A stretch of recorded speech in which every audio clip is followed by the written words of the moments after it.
Good afternoon friend. Good afternoon. बताइए आप लोग कैसे हैं?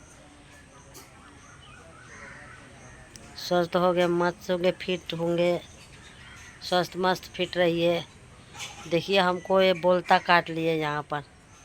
आप लोग बोलता से बात करते हो, मैं बोलता से बात करने गई, देखिए मेरा आंखें फूल गई यहाँ पर। ये यहाँ पर काटा, यहाँ पर फूल गई, यहाँ हाथ में झाड़ू लगा रही थी। देखिए हाथ कितना फूला हुआ है पीछे में। देखिए देखिए बोलता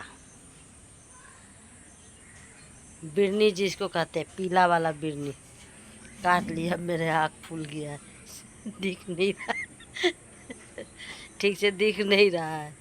ये वाला काटा है, थोड़ा चूना लगा ली हूँ, लगता है उसका रोआ है इसीलिए यहाँ पर फूल गया आँख। बाय।